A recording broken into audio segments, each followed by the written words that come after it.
안녕하세요.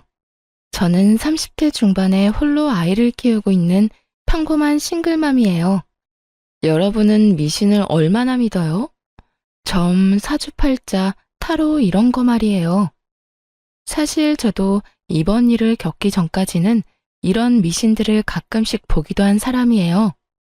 믿는다기보다는 안 좋은 소리를 들으면 평소보다 더 조심하거나 노력해서 화를 피해가야지 하는 생각 때문에 보기도 했지만 솔직히 흥미 위주로 많이들 보잖아요. 그렇게 가볍게 생각했는데 그걸 그렇게 맹신하는 사람들도 있더군요. 제가 이렇게 사연글을 쓰게 된 이유는 바로 그 미신을 맹신하는 사람들에 대해 이야기해 주고 싶어서예요. 그 사람들은 전 시댁과 전 남편이고요. 제가 얼마나 어이없는 일을 당했는지 한번 들어봐 주세요. 저는 병원의 임상병리사로 일하는 평범한 사람이에요. 남편은 평범한 회사원으로 저희 병원과 남편 회사가 가까웠기에 인연이 돼서 만나게 됐죠. 남편도 좀 기가 약해 보이는 사람이지만 착했고 시부모 될 사람들도 정상적으로 보였어요. 그게 착각이라는 건 얼마 안가 알게 됐지만요. 제가 처음으로 시부모가 이상하다고 깨달은 건 저희 부부가 결혼 후 살 집을 고를 때였어요. 아들아, 내가 너희가 고른 집 괜찮은지 한번 보러 갔는데 그 집이 참 안 좋다네. 너희들이 같이 있으면 안 좋은 일만 날 것이란다. 큰 흉사가 생길 곳이라는데 꼭 거기 가야겠냐? 아무리 봐도 난 영 끌리지가 않는데. 저희가 원하는 매물을 보고 와서 시부에게 말했을 때 시부는 하루만 기다려달라고 하더군요. 그리고 하루 뒤 우리에게 들려준 말이 저 말이었어요. 솔직히 저는 당황했고 남편도 저와 다를 바 없었어요. 저 아버님, 그게 무슨 말씀인지 안 좋은 곳이라는 건 어떤 의미로 안 좋다는 거예요? 입지가 별로라는 말씀이신지 아니면 뭔가 하자가 있는 집이라는 거예요? 아니야. 그런 거 말고 내가 풍수지리로 용한 곳을 알고 있거든. 거기 가서 물어보니까 그 집이 아주 최악의 집이라네.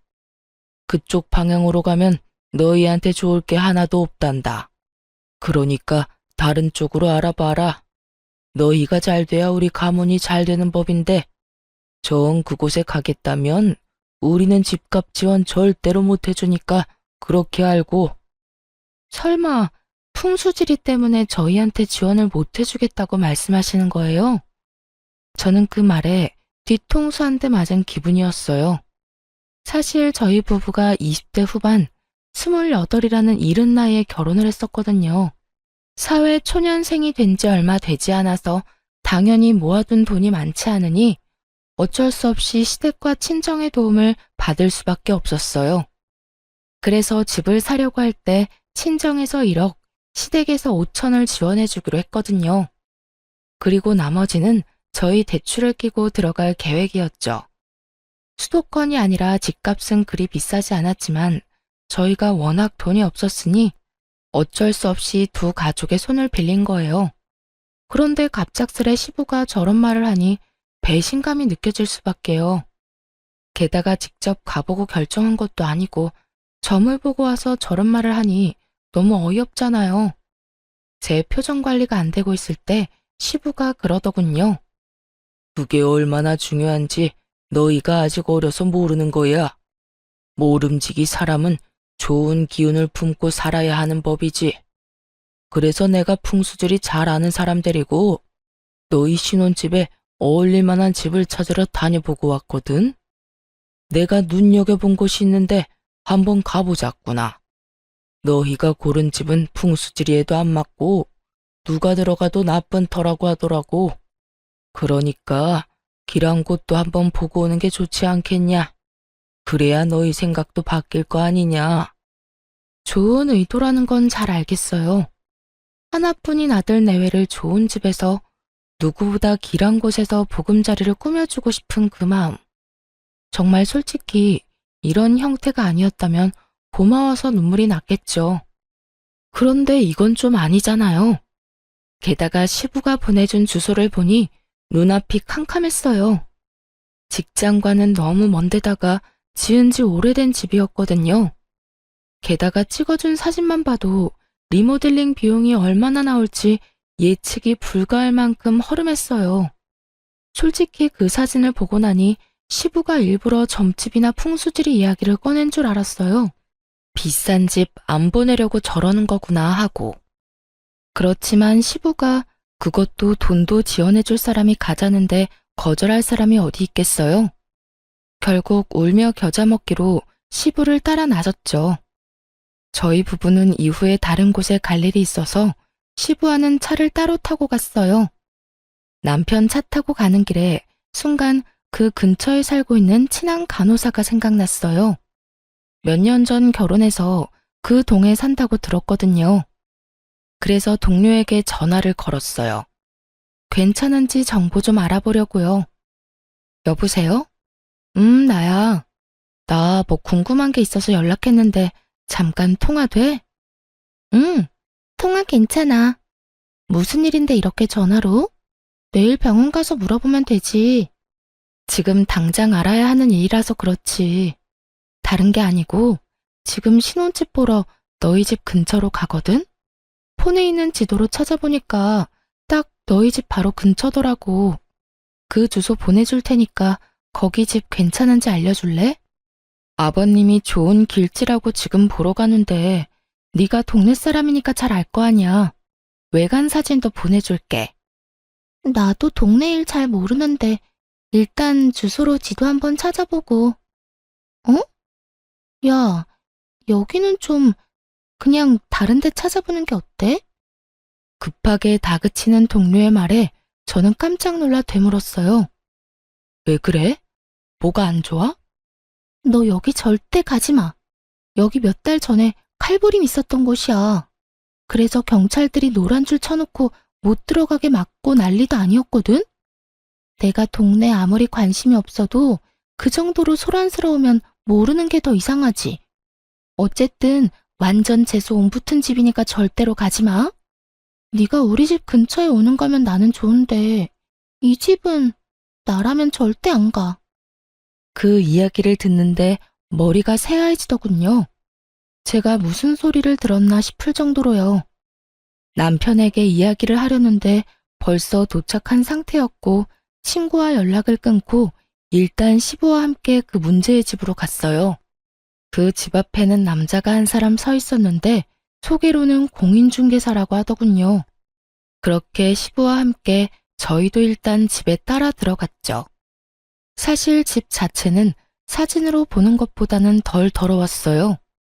그렇다고 고칠 곳이 없다는 건 아니었지만 매매가를 아낀다면 리모델링에 충분히 돈을 쓸 수 있으니 그 부분은 다행이라고 생각했죠. 물론 그 집에 들어가겠다고 가정을 했을 때 말이죠.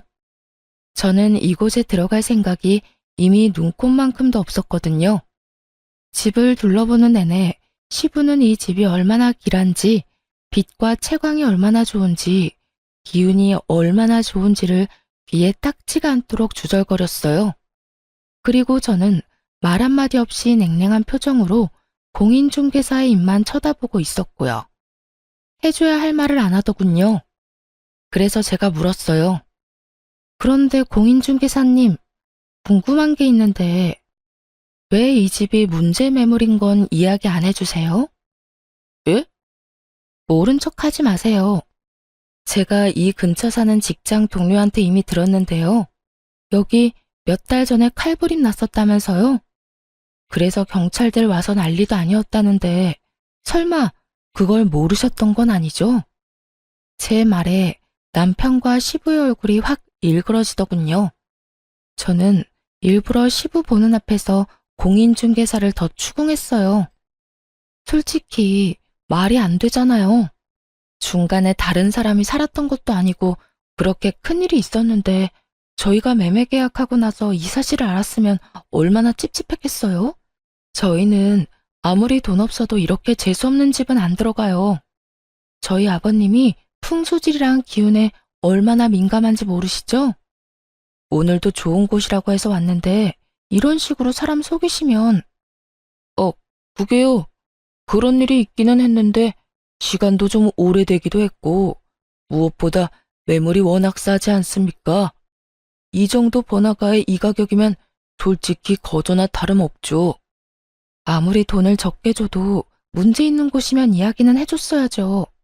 그리고 지역 신문에 날 정도면 엄청 큰일이죠. 제 직장 동료가 바로 이 근처 살거든요. 집 주소 알려주니 단번에 알던걸요. 아무리 풍수지리가 좋고 길지면 뭐예요? 딱 봐도 재수 못 붙은 집이잖아요. 아버님, 저희 이런 집에 들어가게 하실 생각이셨어요? 제가 경악스럽다는 표정으로 묻자 그제서야 시부가 당황하더군요. 언제나 미신을 그렇게 따지면서 우리에게 완전 안 좋은 일이 있었던 집에 들어가라고 강제로 들이민 거나 마찬가지잖아요. 제 물음에 시부가 손을 내저으며 변명하더군요. 그럴 리가 있겠냐? 나는 다 너희 좋은 곳에서 살았으면 해서 그런 거지. 나한테 그런 나쁜 마음 같은 건 없었어. 오해다. 진짜 오해야. 그런데 공인중개사 양반, 진짜 그런 일이 있었던 게 맞습니까? 왜 저번에는 저한테 그런 이야기를 안 해줬어요? 저번에는 오셨을 때 두 분이서만 이야기하셨잖아요. 제가 뭐라고 이야기하려고 하면 모르는 사람은 좀 빠지라고 하시더니 설명을 해주려고 해도 싫다고 할 때는 언제고. 그래도 이 매물은 그 부분만 빼면 다 좋잖아요. 건물이 낡았지만 전기나 가스, 수도 같은 건 문제 하나도 없고 동네가 더럽고 허름한 것도 아니고 지하철역하고 멀지도 않으니까. 그리고 무엇보다 매매가가 이 근방에서 찾아보기 힘들 만큼 싸잖아요. 요새는 일부러 싼 곳 찾아오는 사람들도 많아서. 이 사람이? 우리 아들이랑 며느리는 이제 막 결혼해서 마련하는 첫 번째 집인데 이런 집에 어떻게 들어가? 말이 되는 소리를 해야지. 이런 집이라는 거 알았으면 내가 반대했을 거야. 되려 호통치는 시부의 그 모습에 저는 속으로 코웃음을 쳤어요. 이 집에 와서 확인해보라던 시부가 할 말은 아니잖아요. 여기까지 끌고 온 게 본인이면서 애꿎은 공인중개사만 혼내고 있으니 어이가 없었죠. 그리고 한편으로는 안심도 됐어요. 이런 집에 들어가라고 할 리도 없을 테니까요. 그렇게 미신을 중요시하는 시부가 이런 재수없는 집에 들어가도록 놔둘 리가 없잖아요. 그런데 그 뒤에 시부가 한 행동에 완전 질려버렸어요. 시부가 부랴부랴 어디론가 전화를 걸더라고요. 나요. 이 집에서 칼부림 났었다는데 이게 도대체 어떻게 된 일이야? 자네 말로는 좋은 집이라며. 길지라서 살면 두고두고 좋을 집이라더니 몇 달 전에 이 집에서 사람 죽어서 경찰까지 왔었다는데 잘 봐준 거 맞아? 시부의 그 말에 상대방이 뭐라고 했는지는 모르겠는데 그 뒤에 이어진 시부 말은 저를 더욱 경악스럽게 했어요. 아, 그러면 굿 한 번 하고 들어가면 된다고? 그럼 굿 한 판에 얼마 정도 하는가? 1,000만 원 정도는 받아야 한다고? 너무 비싸기는 한데 그래도 받아야 정상적으로 쓸 수 있다는 말이지? 알겠어. 필요한 준비물 같은 거 있으면 미리 말해주게.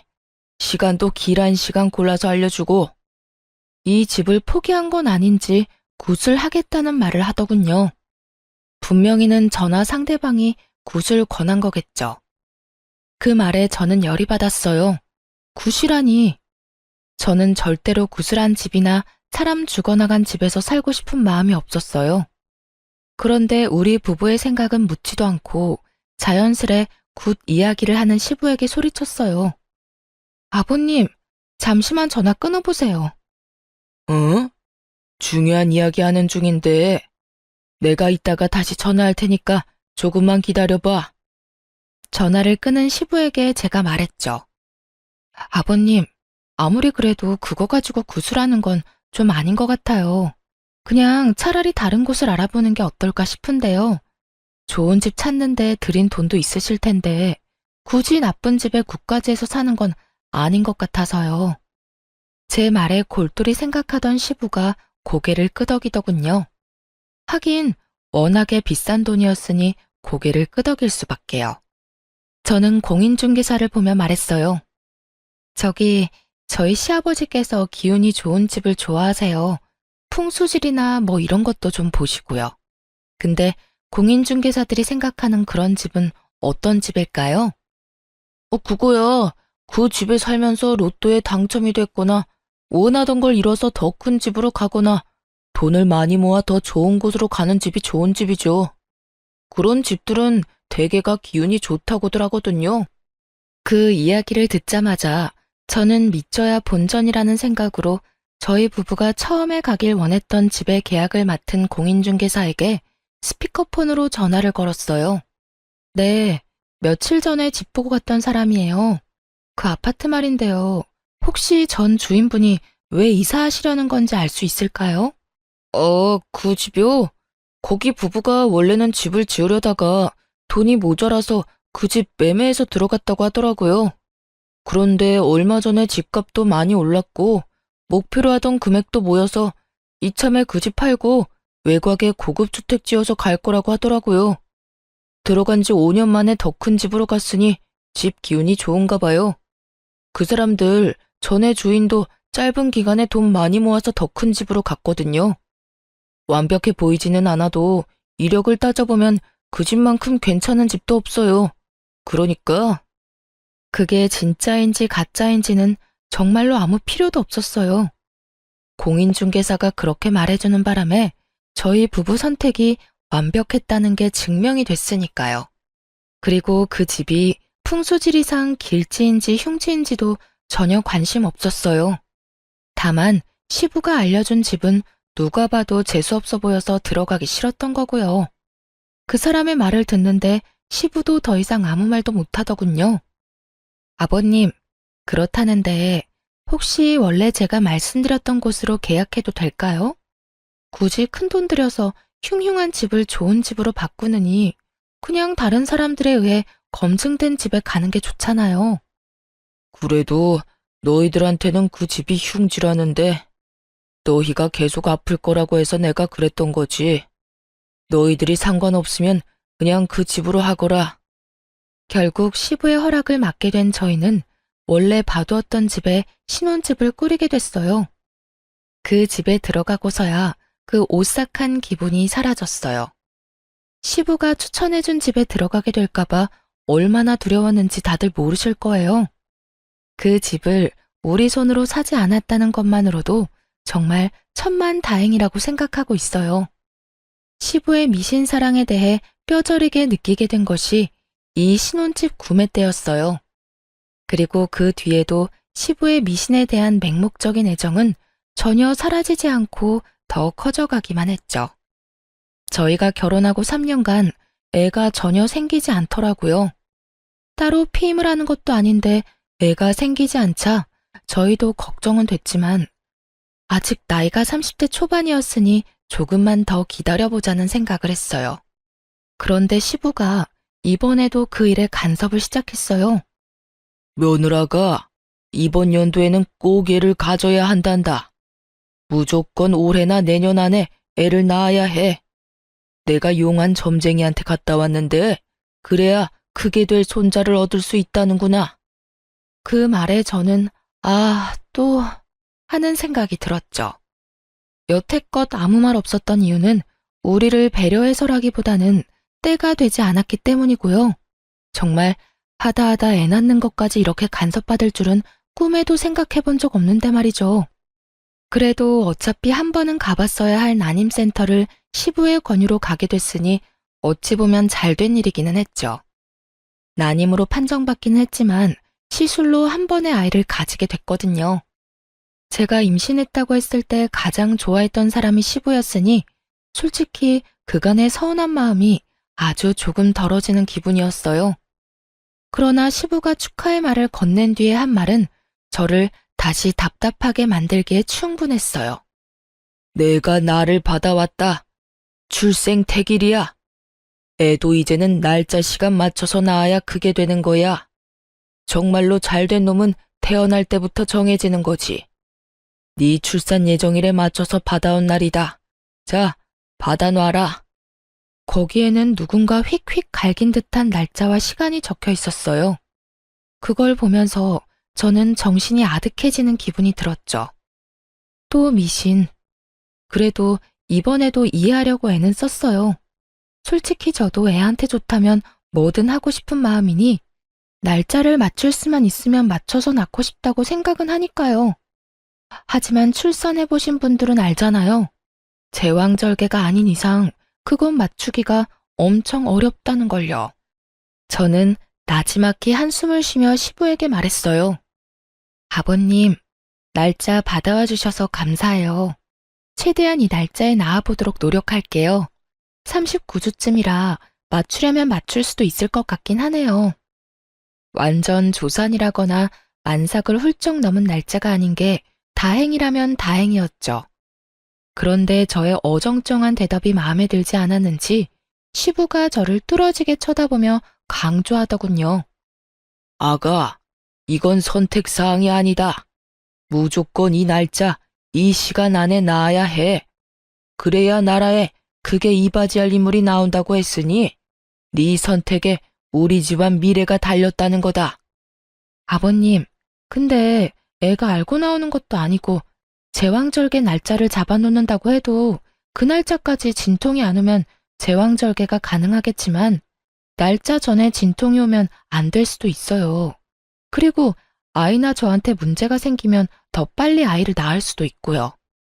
제가 할 수 있다고 장담을 하기에는 변수도 많고. 그런 건 다 기합이야. 늦게 나오면 날짜 맞춰서 제왕절개 하면 되고 일찍 나오면 참으면 되지. 최대한 참아.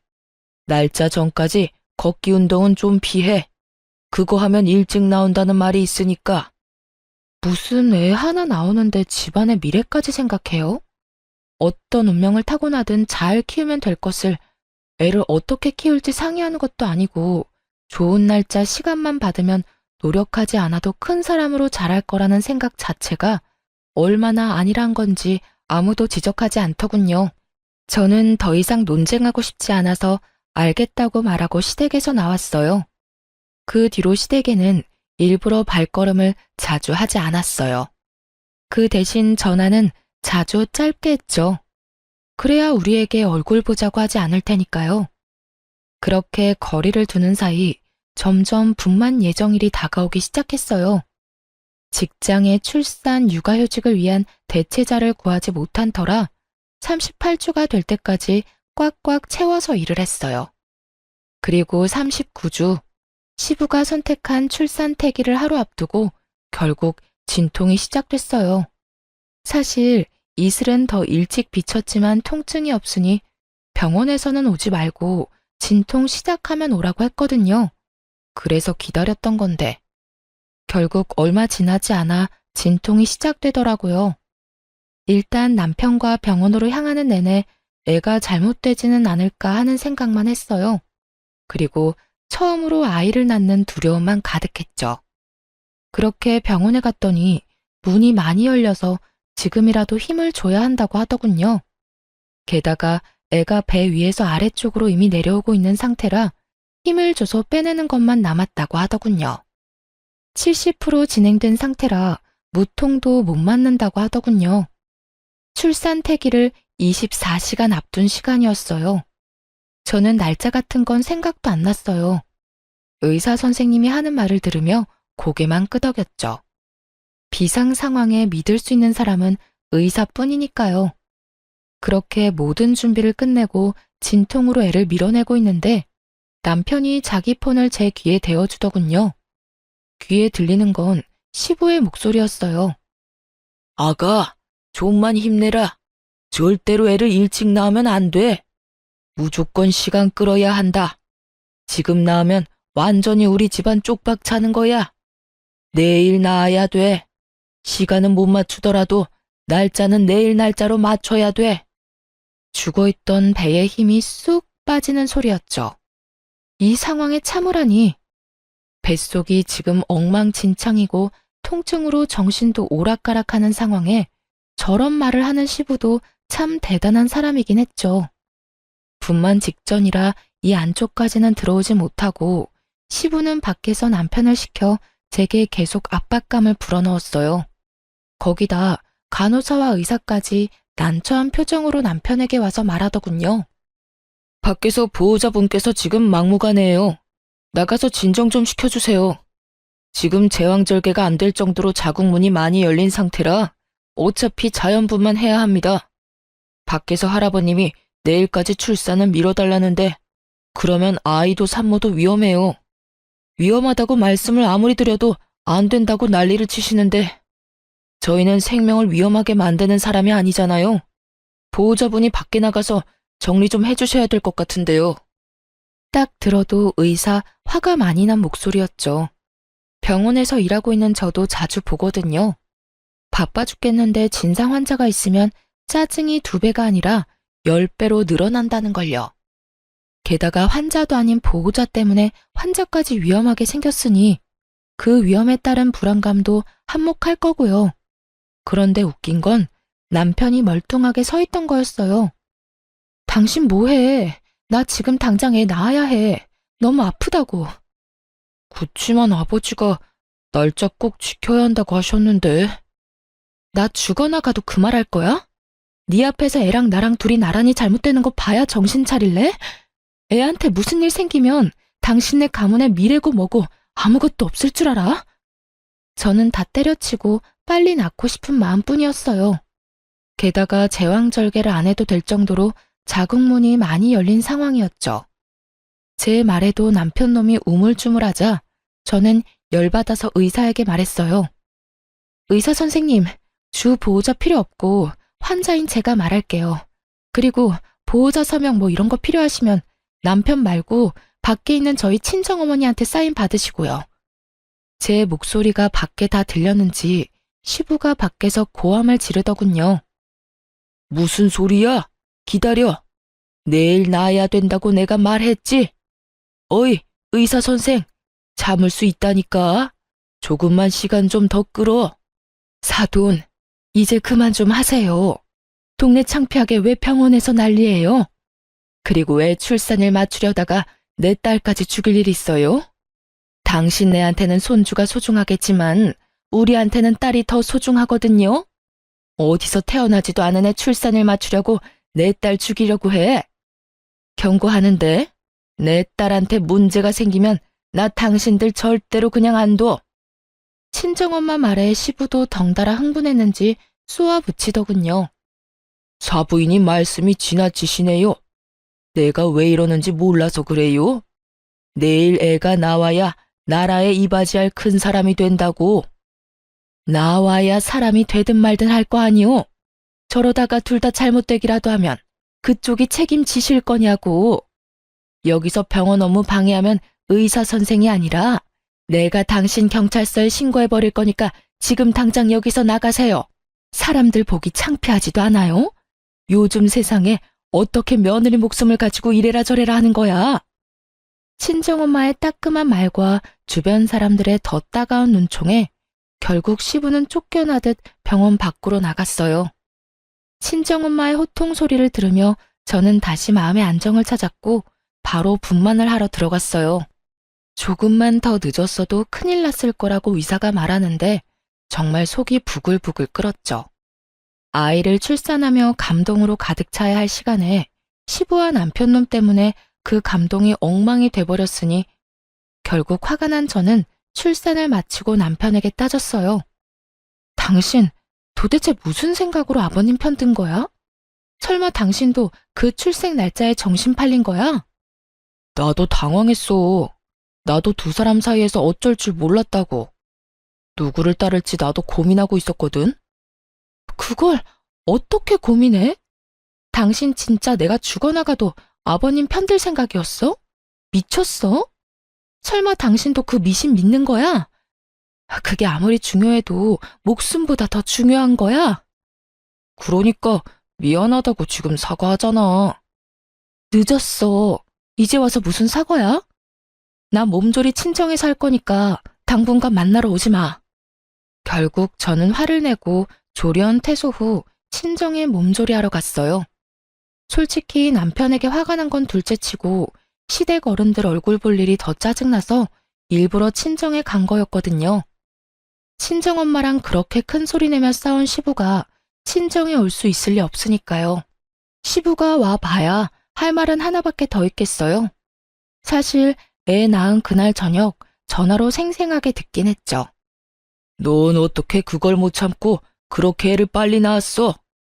내가 전화해서 물어보니까 그것도 영 나쁜 건 아니라길래 다행으로 생각은 했다만 그게 될 수 있는 애를 네가 처음부터 잘못한 거야. 아버님, 제가 아무 말씀 안 드리려고 했는데 진짜 해도 너무하시네요. 제가 위험하다는 말 의사 선생님한테 들으셨죠? 그런데도 어떻게 그 상황에서 더 버티라는 말씀을 하셨어요? 제가 진짜로 잘못되기라도 했으면 어쩔 생각이셨어요? 아니, 너야말로 너무 네 생각만 하는 거 아니냐?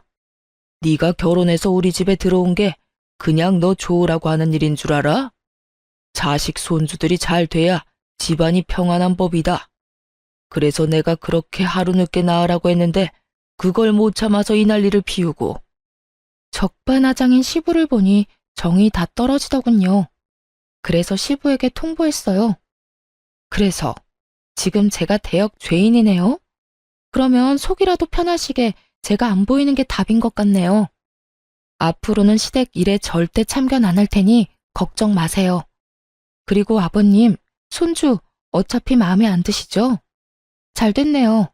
앞으로 저랑 제 아들은 시댁 일에 더 이상 관여 안 할게요. 무슨 일 있으면 남편 통해서 해결하세요. 그렇게 말하고 전화를 탁 끊어버렸어요. 그리고 남편에게도 똑똑히 전했죠.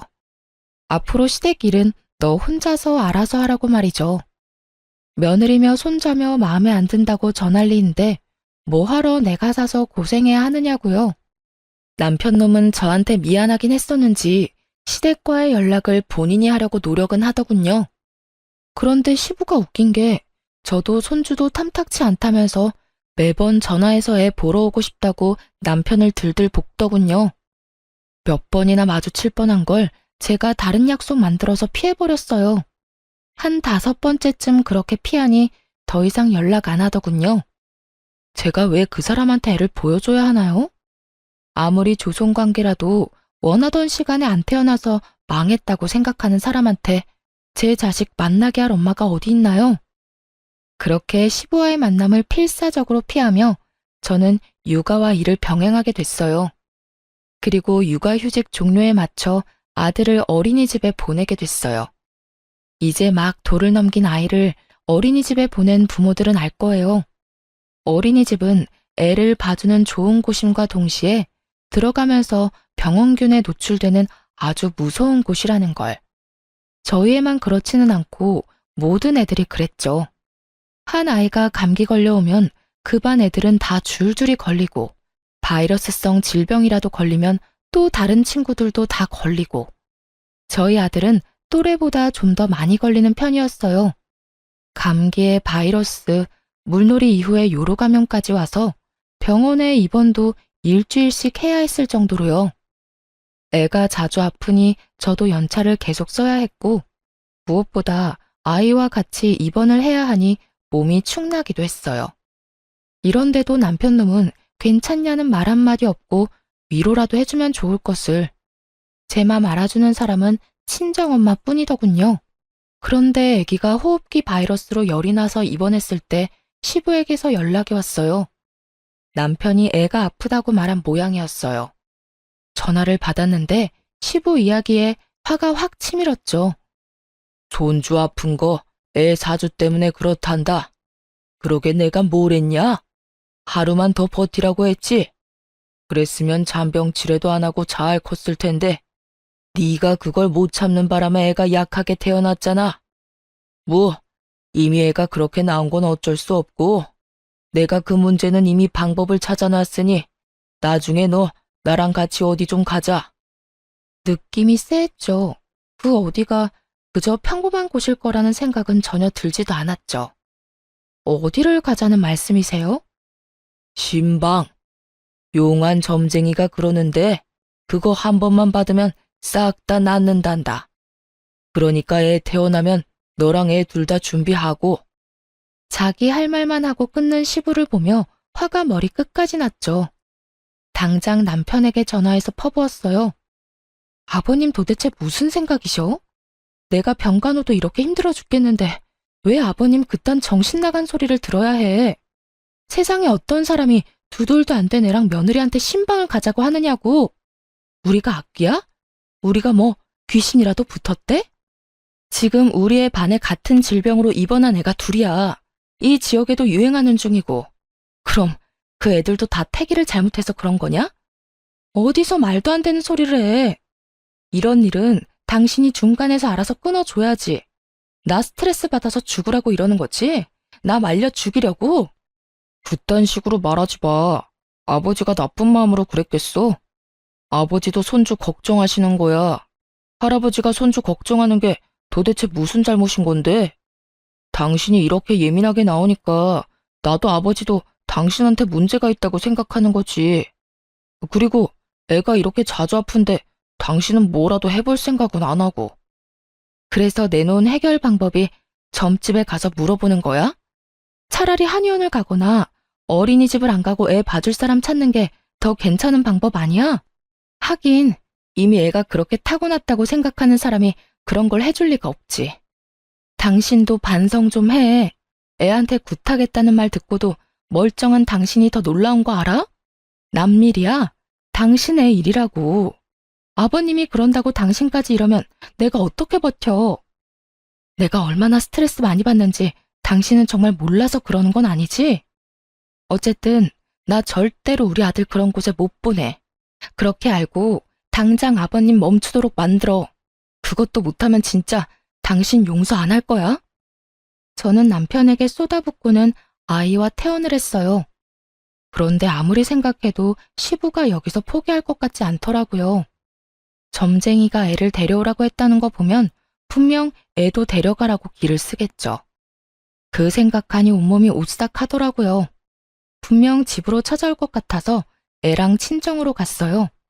설마 여기까지 와서 소란 피우지는 않겠지 싶었는데 웬걸 여기까지 쫓아왔더라고요. 남편이 같이 왔길래 남편이 시부를 말려주려나 싶었는데 두 사람 다 애 내놓으라고 난리더군요. 여보, 나와 이야기 좀 해. 애한테 나쁠 거 하나 없다고. 한 번만 하면 돼. 돈도 아버지가 다 내준다는데 그 정도는 괜찮잖아. 빨리 나와봐. 당신 미쳤어? 이젠 말이 안 통하네. 우리 이혼해. 여기서 이러지 말고 이혼하자고. 내 아들 데리고 그딴 짓거리 하는 거 난 못 봐. 딴 여자랑 결혼해서 낳은 애로 뭔 짓을 하든 난 상관 안 할 테니까 그냥 나랑 이혼이나 해줘, 이 미친놈아. 그때 저희 어머니가 부엌에서 부시럭거리더니 뭔가를 가득 담은 종이박스를 들고 현관 앞으로 가더군요. 중문 앞에 그걸 놔두고는 그 상자 안에 있는 걸 들어 올리더군요. 그리고는 현관문을 열고는 들고 있던 걸 냅다 확 뿌렸어요. 이게 뭐야? 아우짜! 소금? 그래, 소금이다. 나이도 지긋하신 양반이 어디 사돈 집에 와서 행패야? 상갓집 갔다 와서도 안 뿌리는 소금까지 뿌리게 만들 정도로 완전 재앙 같은 인간이 당신이야. 감히 내 딸이랑 내 외손주한테 굿을 해? 이 정신 나간 노친네가? 늙으려면 곱게 늙어. 나이는 뒷구녕으로 처먹었냐? 지금 당장 우리 집 앞에서 안 떠나면 소금보다 경찰에 신고해서 잡아가도록 만들 거요. 어디서 사기꾼 같은 놈한테 속아가지고 여기 와서 지랄 연병을 떨어? 시부와 남편이 뭐라고 말하려고 할 때마다 친정엄마는 상자 안에 가득한 각양각색의 소금을 시부와 남편에게 탈탈 뿌려댔어요. 입으로 들어오는 짠맛에 말도 못하고 침만 퇴퇴 뱉는 두 사람에게 친정엄마가 꽥 하고 소리쳤어요. 내 눈에 흙이 들어와도 절대로 내 새끼한테는 국 같은 거 못해. 만약 그딴 짓 하기만 해봐. 내가 콱 죽어서도 당신 옆에 딱 달라붙어서 재수 더럽게 없도록 만들어줄 테니까 썩 꺼져. 결국 시부와 남편 놈은 엄마에게 쫓겨났죠. 그렇잖아도 큰 소리에 옆집에서 경비 아저씨한테 연락을 넣었더라고요. 그 덕분에 무사히 두 사람을 쫓아낼 수 있었죠. 이 일 이후에 저는 남편과 시부에게 완전 실망하고 이혼 절차를 밟았어요. 당연히 이혼 사유가 사유인 만큼 소송은 제게 유리하게 진행됐죠. 위자료의 재산 분할, 아이 친권과 양육권까지 가져왔거든요. 그렇게 남편과의 사이는 법적으로도 사적으로도 완전히 끝났죠. 저는 혼자서 애 키우며 사는 게 두려워 이혼 후 아이가 초등학교 들어가기 전까지 친정에서 친정 부모님과 같이 살았어요. 그런데 이혼하고 몇 달 안 지나서 전 남편이 저를 찾아왔더군요. 정말 만나고 싶지 않았는데 문 앞에서 제발 한 번만 이야기만 들어달라고 해서 전 남편과 이야기를 했어요. 그런데 정말 웃긴 게 뭔지 아세요? 전 남편 놈이 제 눈치를 슬슬 보더니 돈을 좀 빌려달라고 하더군요. 여보, 나 요즘 많이 힘들어. 당신이랑 이혼하면서 낸 위자료도 버거운데 직장도 폐업해서 일자리도 잃었거든. 나 지금 완전 빈털털이야. 지금 전처한테 돈 빌리러 왔어? 당신 도대체 여태껏 뭐하고 살았어? 직장 폐업했으면 다른 직장 빨리 알아봤어야지. 지금 일자리 하나 못 구해서 나한테 돈 빌리러 온 거야? 힘들어서 그렇지 세상에 넘치는 게 일자리야. 돈 벌려면 뭔 짓인들 못해? 아직 덜 힘드네. 덜 힘든 거야. 그런 거 아니야. 나도 노력은 했지. 아버지도 나한테 계속 안 좋은 일이 생기니까 점쟁이들 찾아서 알아봤지. 점쟁이들 말로는 굿 한판하면 직장도 다시 생기고 애도 찾을 수 있고 여자도 생긴다고 해서 내 인생 좀 펴게 하려고 3천만 원짜리 굿까지 했는데도 안 됐어. 너 지금 그게 노력이라는 거야? 굿하는 게 노력? 야, 이 미친놈아. 차라리 배달이나 노가다를 해. 그래야 돈이라도 생기지. 하긴 당신 생각이야 눈에 훤하지. 아무리 봐도 그런 일은 당신급이랑 안 맞는 것 같아? 이 화상아, 돈 버는데 귀천이 어딨어? 죽고 싶지 않으면 무슨 일이든 해서 돈 벌어야지. 그리고 어떤 인간이 돈이 없는데 3천만 원을 들여서 구슬해? 와, 지금 보니까 내가 이혼을 잘했어. 이런 놈을 남편이라고 믿고 있었다가는 무슨 큰 봉변을 당했을지 상상도 안 가. 그 3천만 원만 아꼈어도 지금쯤 이 꼴은 안 났겠지. 여보, 나 진짜 심각하다고. 진지하게 생각 좀 해봐. 지금 월세 낼 돈도 없어서 허덕이는데 차도 중고로 다 팔아버리고 남은 게 없다고. 눈물을 질질 짜면서 제게 하소연하는 전 남편 놈을 보니 정말 우라통이 터지더군요. 왜 여기 와서 나한테 이야기한들 뭐가 나아지냐고요. 여보라고 부르지도 마. 그래서 굿한 결과가 지금 이거야? 이혼한 전처 찾아와서 돈 빌리는 거? 점쟁이가 그건 안 알려줬나 보네. 내가 돈 절대 안 빌려준다는 거. 그거 알았으면 네가 여기까지 왔겠어? 나도 믿기는 싫었어. 하지만 아버지가 계속 해보라면서 난리잖아. 그렇게 구슬 한 번 했는데도 직장은커녕 면접 보는 족족 다 떨어지니까 그 뒤에 그 점쟁이 찾아갔는데 도망가고 아무도 없더라고.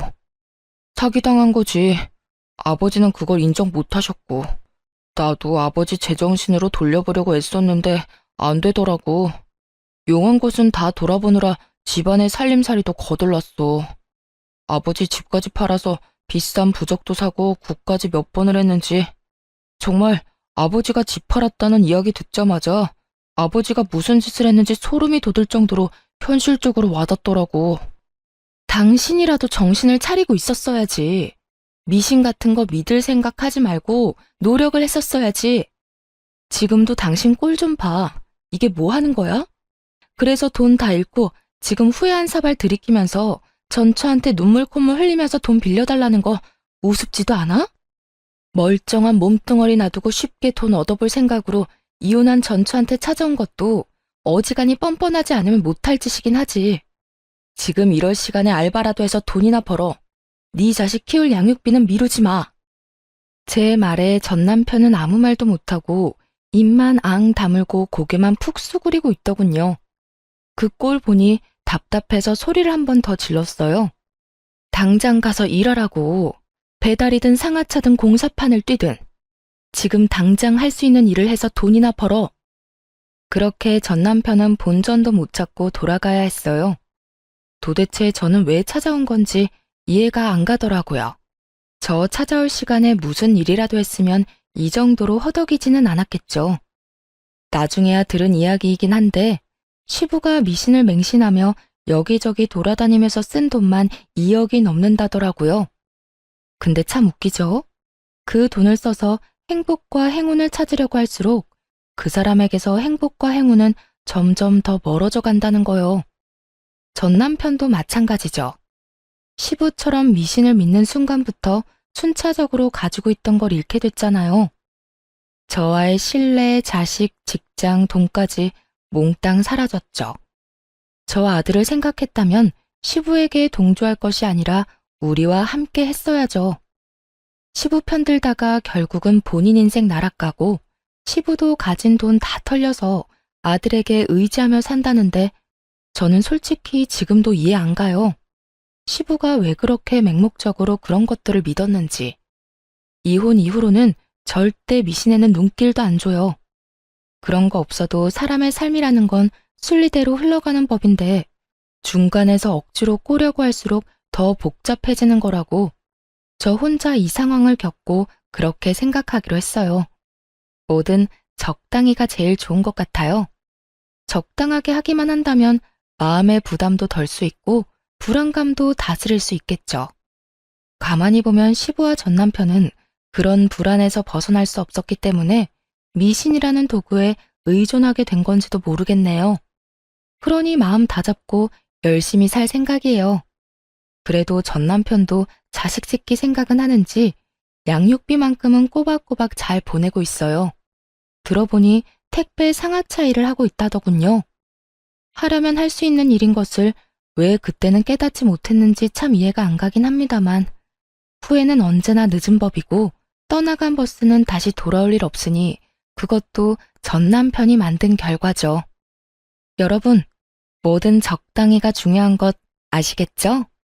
과하면 언제든 문제가 생기는 거라는 걸 저는 이번 이혼으로 깨달았거든요. 제 어이없는 이혼 사연 잘 읽으셨나요? 읽어주신 분들에게 감사한 말씀 전하며 모두 행복한 하루 되세요.